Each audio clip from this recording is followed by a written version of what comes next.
और चलिए एक बार फिर से हाजिर हैं हम पहाड़ की खबरें लेकर। सबसे पहले आपको बताते हैं कि दिल्ली के दौरे पर बीजेपी के प्रदेश अध्यक्ष महेंद्र भट्ट रहेंगे और आज शाम को राष्ट्रीय अध्यक्ष जेपी नड्डा से मुलाकात करेंगे।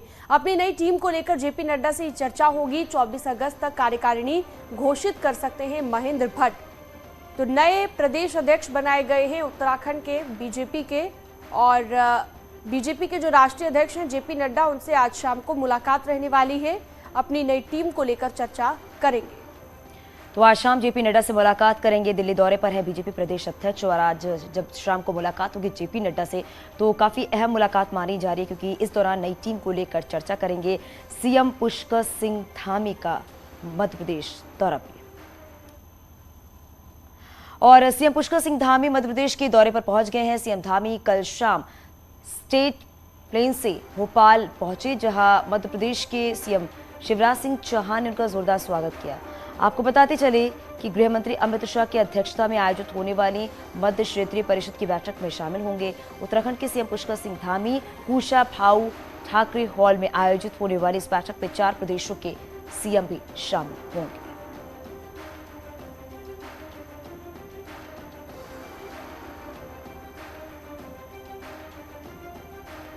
तो यूपी के सीएम योगी आदित्यनाथ भी इस बैठक में शामिल होने वाले हैं। मध्य प्रदेश की अगर हम बात करें तो मध्य प्रदेश के दौरे पर सीएम पुष्कर सिंह धामी भी रहेंगे और सीएम योगी आदित्यनाथ भी रहेंगे। भोपाल पहुंच चुके हैं सीएम पुष्कर सिंह धामी, कल पहुंचे थे और उनका स्वागत करने के लिए यहां पर खुद मध्य प्रदेश के मुख्यमंत्री शिवराज सिंह चौहान मौजूद थे।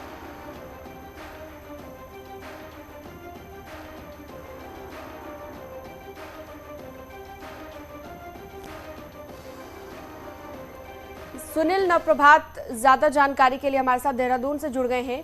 सुनील, उत्तराखंड के 2 बड़े नेताओं के दौरों की हम बात करने वाले हैं। एक तो मुख्यमंत्री मध्य प्रदेश के दौरे पर है, लेकिन साथ ही साथ दिल्ली के दौरे पर महेंद्र भट्ट आज रहने वाले हैं। सबसे पहले मुख्यमंत्री के मध्य प्रदेश दौरे के बारे में जानकारी दीजिए।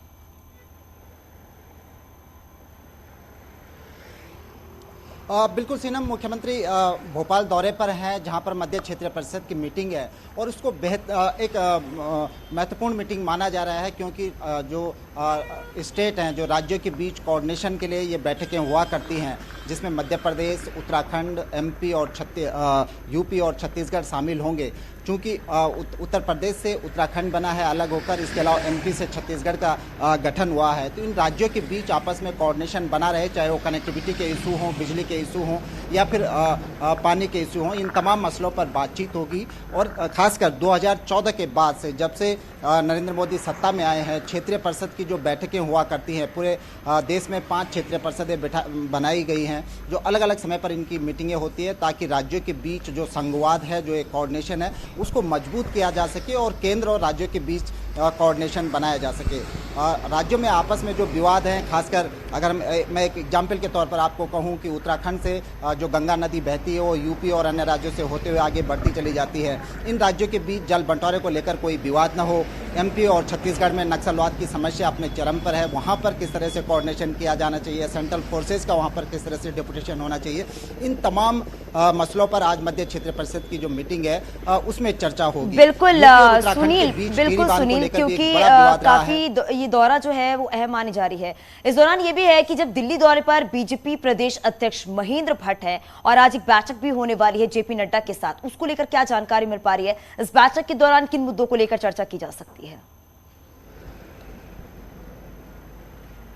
देखिए सीनम, जो महेंद्र भट्ट है पिछले 4 दिनों से दिल्ली दौरे पर हैं और महेंद्र भट्ट के आगे बड़ा चैलेंज होगा कि लोकसभा चुनाव भी है, इससे पहले पंचायत चुनाव और निकाय चुनाव है, तो उनको अपनी एक टीम का गठन करना है। इसी सिलसिले में महेंद्र भट्ट पिछले 4 दिनों से दिल्ली दौरे पर हैं। इससे पहले वो राष्ट्रीय महामंत्री संगठन BL संतोष से उनकी बातचीत हुई।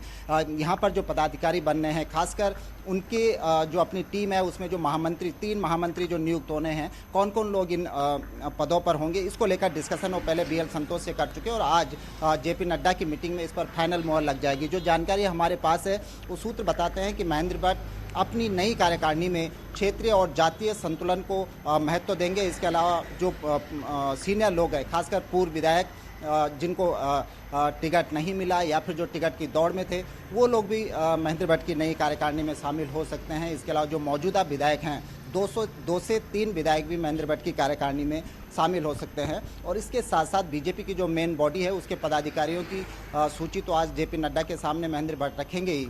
इसके अलावा बीजेपी की जो यूथ विंग है उसकी भी कार्यकारिणी का गठन होना है, तो अध्यक्ष कौन होगा इसको लेकर भी आज चर्चा होगी। महिला मोर्चा का जो पद है, सुनील, शाम को ये मुलाकात रहने वाली है जेपी नड्डा के साथ और काफी महत्वपूर्ण है ये मुलाकात। कोई जानकारी मिल पाई हो कितने बजे के आसपास ये मुलाकात होगी शाम में, और महेंद्र भट्ट कब तक दिल्ली पहुंचेंगे?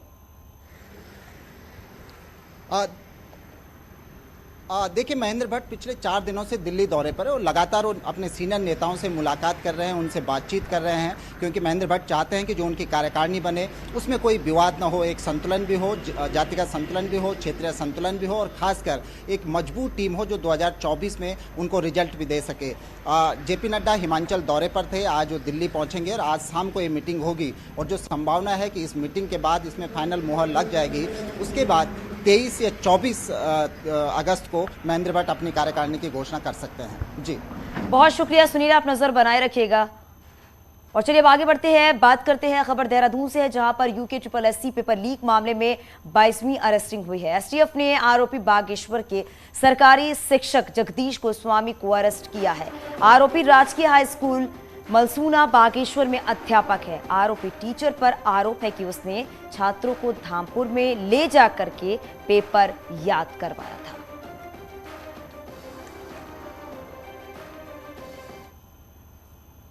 और चलिए आगे बढ़ते हैं। उच्च शिक्षा एवं सहकारिता मंत्री धन सिंह रावत रविवार को रामनगर पहुंचे और यहां पर मंत्री ने पीएनजी महाविद्यालय में बने बहुउद्देशीय भवन का लोकार्पण किया। उन्होंने यहां पर पेपर लीक मामले में बोलते हुए कहा कि इस मामले में कितना ही बड़ा नाम आए उसे बख्शा नहीं जाएगा। इसके साथ ही उन्होंने सहकारिता में हुई नियुक्तियों पर कहा कि वो पारदर्शी तरीके से नियुक्तियां की गई हैं। यदि फिर भी किसी को कोई शंका हो तो कोई सबूत अगर मिलेंगे तो इसकी भी निष्पक्ष जांच कराई जाएगी। तो पेपर लीक मामले को लेकर बोले हैं धन सिंह रावत, किसी को नहीं बख्शा जाएगा। कह रहा हूं कि हमारी सरकार जीरो टॉलरेंस पे काम कर रही है और मैं कह सकता हूं कि कोई भी दोषी बख्शा नहीं जाएगा।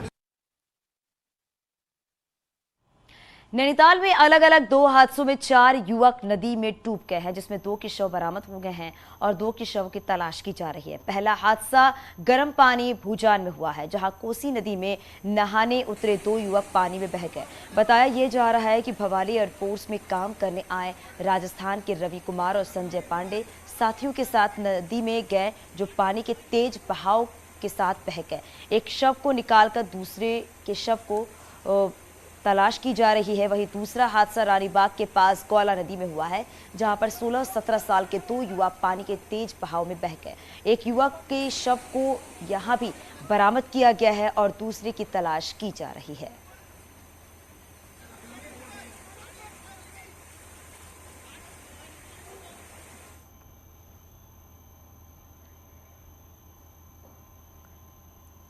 और अगली खबर है टिहरी से, जहां पर नेशनल हाईवे 94 करीबन 26 घंटे से बंद है। नरेंद्र नगर के पास मलबा और बोल्डर आने से हाईवे बंद हुआ है। वहीं छोटे वाहनों को पीटीसी से डाइवर्ट किया गया है। मशीनों से मलबा हटाने का काम लगातार जारी है। वहीं हाईवे बंद होने से यात्रियों को भी काफी दिक्कतों का सामना करना पड़ रहा है। तो करीबन 26 घंटे से बंद है NH 94। छोटे वाहनों के लिए अब रास्ते को डाइवर्ट जरूर कर दिया गया है। मशीनों से मलबा हटाने का काम लगातार जारी है, लेकिन कब तक ये रास्ता खुलेगा ये कुछ नहीं कहा जा सकता, क्योंकि लगातार अभी भी भूस्खलन हो रहा है। शनिवार को देहरादून के मालदेवता और इससे लगे टिहरी के इलाकों में बारिश की तबाही हुई है। मालदेवता की आपदा में 4 लोगों के शव अभी तक बरामद किए गए हैं, जबकि 13 लोग अभी भी लापता है, जबकि 12 घायलों का इलाज चल रहा है। और इस पूरे इलाके में SDRF की 6 टीमें लगी हुई हैं, जो राहत बचाव कार्य कर रही हैं। वहीं टिहरी में शनिवार को ही 2 शव बरामद किए गए हैं, जबकि 5 लोग अब भी लापता बताए जा रहे हैं, जिनकी तलाश जारी है। और कई घर तबाह हो चुके हैं, रोड बह चुकी है, पुल ध्वस्त हो चुके हैं। घायलों को इलाज के लिए अस्पताल में भर्ती कराया गया है। मालदेवता, सरखेत, तिमली, मानसिंहवाला, भैंसवाड़ा, सिरकी, छमरोली में बारिश के बाद नुकसान हुआ है। राहत और बचाव कार्य अब भी जारी है। राजधानी देहरादून में सौंग नदी पर बने पुल की अप्रोच रोड ढह जाने की वजह से अब कई सवाल खड़े हो गए हैं। सवाल उस टेक्निक को लेकर भी उठ रहे हैं जो डिजाइन तो 50 सालों के आकलन पर है, लेकिन विपरीत परिस्थितियों में ये पुल सफेद हाथी साबित होते हैं।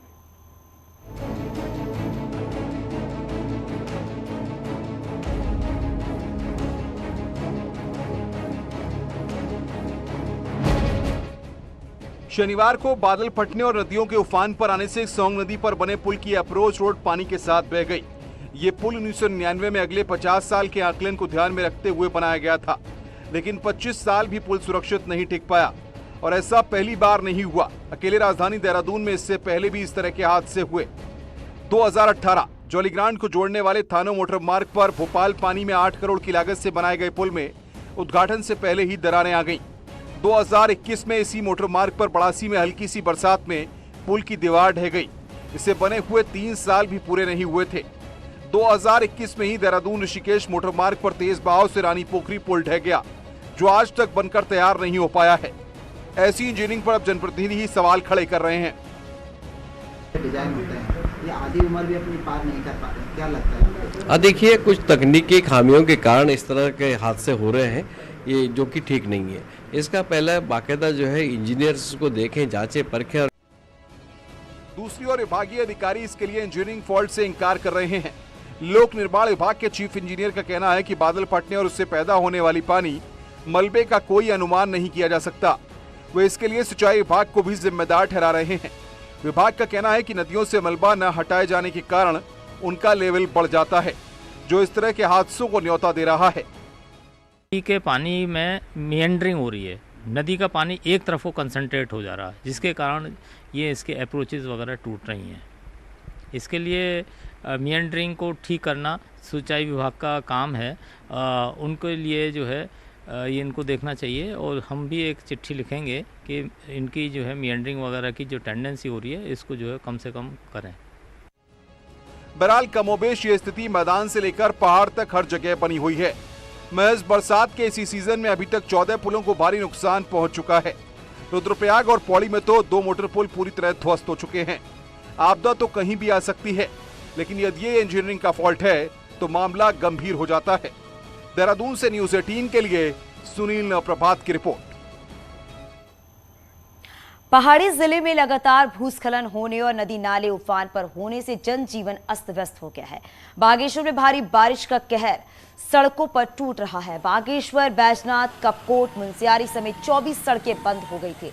इनमें से प्रशासन ने कड़ी मशक्कत के बाद 16 सड़कों पर आवाजाही शुरू करवा दी है, जिसमें से लगभग 50,000 से अधिक जनसंख्या प्रभावित रही है। जिले में बारिश ने एक बार फिर से तबाही मचा दी है और गांव के पास कामखड़ी मंदिर पर पहाड़ दरक गया है और लगातार पहाड़ी से बोल्डर भी गिर रहे हैं।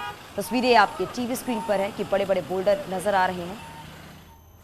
चलिए आगे बढ़ते हैं। रुद्रप्रयाग के अगस्त्य मुनि विजयनगर बाजार में 2 बाइक फिसलने के चलते 2 लोग घायल हो गए और गंभीर रूप से घायल में से एक की स्थिति अभी नाजुक बनी हुई है। बताया जा रहा है कि दोनों शराब के नशे में धुत थे, जिसके चलते बाइक चालक अपना नियंत्रण खो बैठा। फिलहाल अस्पताल में दोनों का इलाज चल रहा है।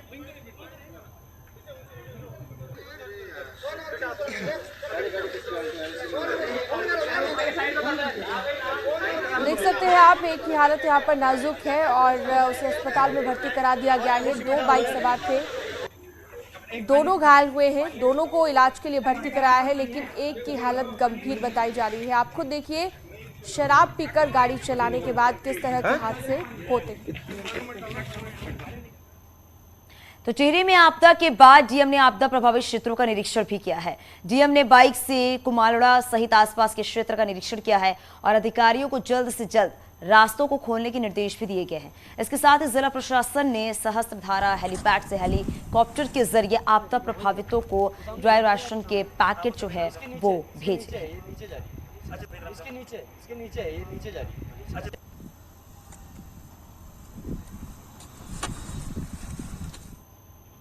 कुमाऊं में इन दिनों एक खास पर्व की धूम मची हुई है। शिव पार्वती के पूजन के लिए जहां इस पर्व को सातु आठू के नाम से मनाया जा रहा है, वहीं ये पर्व पहाड़ के लोगों को काफी पसंद आता है, प्रकृति प्रेम को दर्शाता है। आइए आपको भी लेकर चलते हैं सातु आठू यानी कि गमारा पर्व में।